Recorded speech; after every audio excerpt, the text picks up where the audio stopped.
Bonjour à tous, j'espère que vous allez bien. Je suis très content de vous retrouver sur ma chaîne YouTube pour cette nouvelle vidéo. Ça faisait un petit moment que je vous en avais pas fait. Donc j'espère que vous allez bien depuis le temps, que vous avez passé un bon début d'année 2025. Et ce début d'année commence avec cette nouvelle vidéo en lien avec une nouvelle mise à jour qui a lieu sur Flight Simulator 2024. Donc c'est pas une vidéo sur le 2020. Entre parenthèses, j'ai quand même conservé finalement le Flight Simulator 2020 parce que comme vous avez pu peut-être le constater, si vous l'avez utilisé ou si vous avez vu sur les forums ou sur les activités diverses et variées, que le 2024 avait quand même pas mal de bugs. Donc là, dans cette mise à jour qui est prévue et qui est en phase bêta, on va voir ça juste après pour les détails et ce qui est inclus dedans, ça permet de résoudre pas mal de bugs. Et donc, puisque c'est une mise à jour en phase bêta, c'est une mise à jour qui va arriver officiellement par la suite. Mais effectivement, ça permet déjà à des utilisateurs comme vous, si c'est le cas. En tout cas, moi, je ne l'ai pas installé et je vous dirai pourquoi juste après. Ça permet quand même de résoudre pas mal de bugs. Donc c'est intéressant. Comme toujours, je tiens à vous remercier avant de commencer la vidéo pour votre soutien, vos likes, vos commentaires, ainsi que tout ce qui va avec. Vraiment, merci d'être là. Merci de continuer avec moi sur cette nouvelle année, qui, je l'espère, sera riche en vidéos, en contenu aéronautique et surtout de pouvoir partager avec vous tout ce contenu. Et à présent, pour entrer dans le vif du sujet, donc effectivement, comme je vous le disais avant, 2020 je l'ai gardé parce qu'il est effectivement beaucoup plus stable que le 2024. J'ai essayé à la base sans le 2020. J'ai vite vu qu'effectivement, sur le 2024, on pouvait pas avoir de PMDG, on pouvait pas avoir d'autres avions comme le Boeing pardon, 737 MAX de iFly. On pouvait pas avoir beaucoup d'avions, même le 777 de PMDG, etc. Et moi j'adore PMDG, donc rien que pour ça, je suis revenu aux sources. Et j'ai gardé le 2020, qui est extraordinaire, je trouve, toujours. Et c'est quand même celui-ci qui nous a fait démarrer au départ, donc c'était très bien de le garder, je pense. Et là, dans celui-ci, donc là, c'est une mise à jour qui est prévue. C'est un article, en tout cas, qui est sorti le 23 janvier, donc hier. Et effectivement, cette mise à jour qui est en bêta, alors j'ai à la fois, donc sur le site officiel de Flight Simulator, le contenu que j'ai traduit en français, comme ça on verra les correctifs qui sont proposés. Et également, il y a la version officielle, donc sur FS Elite, mais avec la version anglophone. Par défaut, c'est en anglais hein, sur Flight Simulator. Mais là, j'ai quand même pris les deux versions, comme ça permet de... Bon, c'était pour avoir les deux supports en fait. Hein. Donc typiquement, ce qu'il faut retenir, on va aller sur la version française, c'est que cette Sim Update One est disponible pour Flight Simulator 2024. Il y a vraiment un mode opératoire pour pouvoir utiliser cette mise à jour bêta. Et en fait, il y a tout un process d'installation ici qui est indiqué à la fois pour les utilisateurs Xbox et PC. Moi, pour rappel, j'ai un PC, donc je vous prie de m'excuser quand vous me posez des questions et que j'ai pas forcément la réponse pour les utilisateurs Xbox. N'ayant pas les Xbox, je ne peux pas vous apporter de réponse concrète. Ceci dit, je vous invite à quand même regarder sur les forums et tout. Il y a toujours, on va dire, un moyen de trouver des solutions, même pour les utilisateurs Xbox. Et je pense que parfois il y a des similitudes avec les utilisateurs PC. Donc c'est pour ça que je tente de vous aider quand je peux. Bref, je referme la parenthèse. En tout cas, il y a un mode opératoire et je vais vous montrer après comment ça se passe pour notamment vous procurer un outil qui s'appelle, et il est où? Xbox Insider Hub sur PC ou Xbox. Donc je vous montrerai ça après. On va faire dans l'ordre. Et ou même maintenant, ce que je vais faire maintenant. Obtenir l'application. Donc en fait, ce qu'il faut faire, là j'avais sorti un tuto sur Xbox, et en fait vous avez besoin de cette application, Xbox Insider Hub, pour pouvoir télécharger ensuite la version bêta. Pourquoi je ne télécharge pas la version bêta de cette Sim Update? Je vais attendre l'officiel, parce qu'en fait, d'après ce qui est indiqué, et vous pourrez peut-être me confirmer si vous l'avez déjà installé vous ou pas, eh bien ça provoque des bugs, notamment s'il y a des choses dans le dossier Community, et ça peut rendre le simulateur instable, et il parle même de réinstaller le simulateur entièrement. J'ai vraiment la flemme de faire ça, donc je l'ai pas fait. Ceci dit, je vous invite à le faire si ça vous tente, hein, vous êtes libre de le faire ou non, et surtout de me faire vos retours en commentaire. Vraiment en dessous de la vidéo, si vous avez testé la bêta, je suis preneur, et je pense beaucoup de monde sera preneur de tous vos retours, tous vos commentaires, votre opinion, ça compte énormément. Et puis dans tous les cas, on verra ensuite l'officiel, hein, quand la vraie mise à jour sortira. En tout cas, pour procurer la bêta, donc il faut télécharger Insider Hub ici. Donc sur le Microsoft Store, vous tapez Insiders, il y a un onglet qui va apparaître offre groupée Insider, obtenir. vous téléchargez, donc ça je peux fermer, c'était que pour Xbox Insider Hub, et ensuite il y a aperçu, Flight Simulator 2024 bêta à télécharger, etc., etc. Il faut redémarrer le simulateur. Moi je l'ai ouvert ici, hein, le simu, on va regarder après ce qu'il y a de nouveau, vous allez voir pas grand chose, mais en tout cas c'est intéressant d'avoir un tuto, c'est pour ça que j'ai traduit en français ici sur Microsoft Edge, vous voyez, ça qui est pas mal. Bon, ça vous explique pourquoi, comment il faut l'installer, etc., etc. Vous pourrez l'utiliser, etc. Note de mise à jour Sim Update One. Si vous êtes sur PC, les paquets obsolètes dans votre dossier communautaire Community peut-être avoir un impact inattendu sur les performances et le comportement de la sim, enfin, du simu, finalement, du jeu. C'est pour ça, moi, mon dossier Community, il est quand même plein ras-bord. Et aussi, ce qu'il faut retenir, c'est que vu que le 2020 et le 2024 sont deux jeux différents, ce qui veut dire qu'il y a deux community différents, deux dossiers community. Et j'ai eu pas mal de questions à ce sujet-là sur le dossier communautaire, comment ça se passe pour installer le contenu, est-ce qu'on peut copier-coller le 2020, des trucs du 2020 sur le 2024 et tout. C'est ce que j'ai fait au départ, mais en fait les éléments du 2020 n'étaient pas compatibles avec le 2024. Donc ça a foutu un peu le bordel dans mes dossiers. Mon Flight Simulator 2024 a été instable pour le coup. Donc j'ai dû virer pas mal de trucs, tout rechecker manuellement, le contenu apparent de mon dossier community. C'était un peu chiant, mais je l'ai fait. Et en fait, j'ai tout retéléchargé pour le 2024. Toutes mes scènes sur Flight Sim 2. Enfin voilà, je suis même allé sur Sim Market, hein, sur le site de mon partenaire, pour me procurer des add-ons, etc. Donc j'ai dû tout refaire coup par coup. Et effectivement, aujourd'hui, il y a quand même des scènes qui sont compatibles 2020 et qui sont devenues compatibles 2024 avec le temps. Donc c'est pour ça, au début, le 2024, pardon, c'était quand même compliqué. C'est pour ça d'ailleurs que la Sim Update One est sortie aujourd'hui. Donc il y a des bugs, des correctifs qui ont été apportés en termes de stabilité et de performance. Correction de plantage rare de la génération à l'aéroport, j'avoue. Vous savez, quand vous cliquez ici sur vol libre, que vous choisissez votre aéroport ici avec l'avion, on clique sur démarrer là, ça zoome sur la carte, ça fait comme un GPS, vous savez, interactif, et ça reste planté là. Ça bouge plus, c'est horrible, c'est chiant. Et ça le fait même quand vous voulez arrêter le jeu, à la fin, quand vous avez fini votre vol, échappe, quitter, etc., ça plante. Donc en fait, l'avantage avec ça, cette mise à jour, c'est que ça corrige tous ces bugs-là. Donc correction de bugs généraux, renommer la bande passante, bon, a priori ça booste un peu les FPS.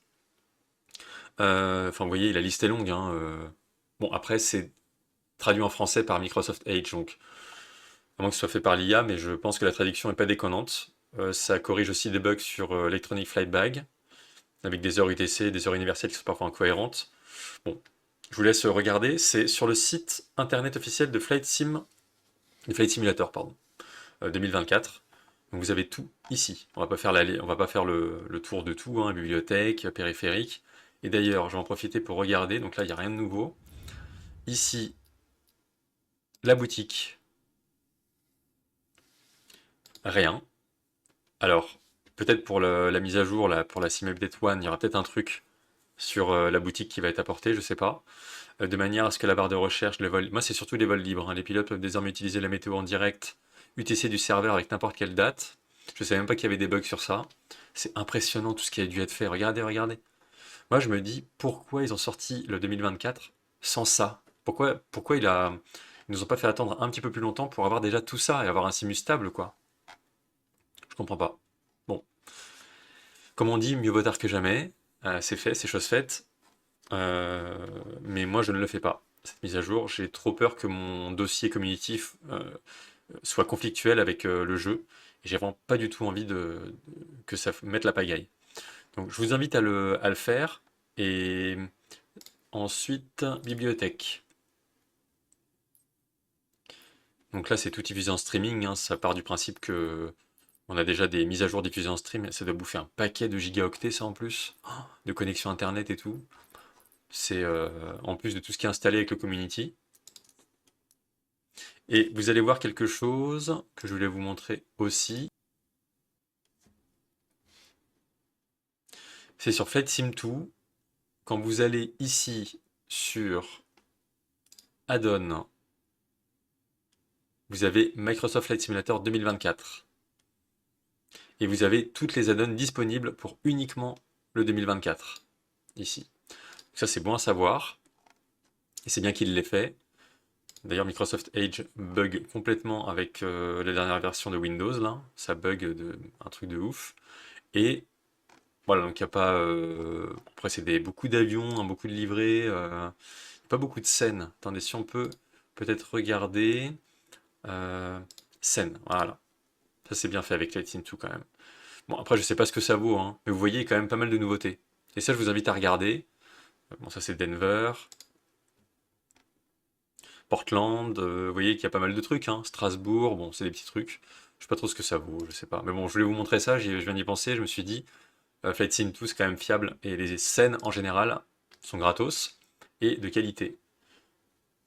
Mais je sais pas si c'est très connu, finalement, les endroits qui sont proposés. Mais bon, ça fait quand même un truc en plus. Voilà, bon, bref. Donc, c'était sur la Sim Update. Je n'ai pas grand chose à dire de plus, puisque le but, c'est que, bon, j'ai été assez curieux pour regarder. Voir ce qu'il en était. J'ai vu pas mal de vidéos là-dessus. Apparemment, il y a des gens qui sont contents, d'autres qui le sont moins parce que ça a mis la pagaille dans leur jeu. Donc ils ont dû réinstaller, il y avait des plantages quand même et tout. Donc je sais pas trop, je suis un peu sceptique. Je suis peut-être un peu trop prudent, je sais pas, mais je préfère trop que pas assez. Donc ce que je vous propose, moi, c'est de tester, pour ceux qui le souhaitent. Faites-moi vos retours en commentaire, dites-moi ce que vous en avez pensé. Et puis, ce sera parfait, hein, je pense. Il y a quoi d'autre que je voulais vous montrer ici, la bibliothèque, on a vu. Sinon, ensuite, la carrière, dites-moi ce que vous en pensez aussi de tout ça, j'avoue, j'y ai pas touché du tout, hein. Alors là, à part les vols libres, euh, non, sinon, il n'y a rien d'autre.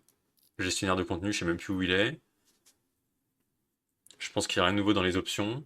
Note de mise à jour, ça n'a pas changé pour moi. Boutique, on vient de le voir juste avant.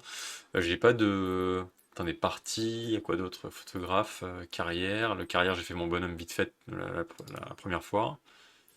Après, il y a défi d'atterrissage, j'imagine. Non, il n'y a pas de défi d'atterrissage. Ah si, défi d'atterrissage. Bon, pourquoi pas, hein. Et là, vous voyez, il y a apprentissage du pilotage. Donc ça, c'est pratique aussi pour ceux qui ne... Parce que je vois beaucoup de commentaires sur mes vidéos où les gens viennent d'arriver sur le jeu, ils découvrent à 100% et ils veulent directement se lancer avec l'utilisation des avions de ligne, l'A320, le Phoenix, etc.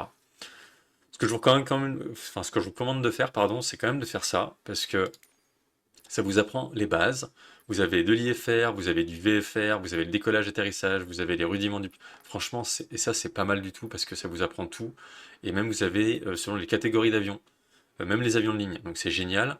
Par contre, j'en profite pour vous dire que le 737 MAX 8 de Asobo, comment dire, j'ai pas aimé, hein.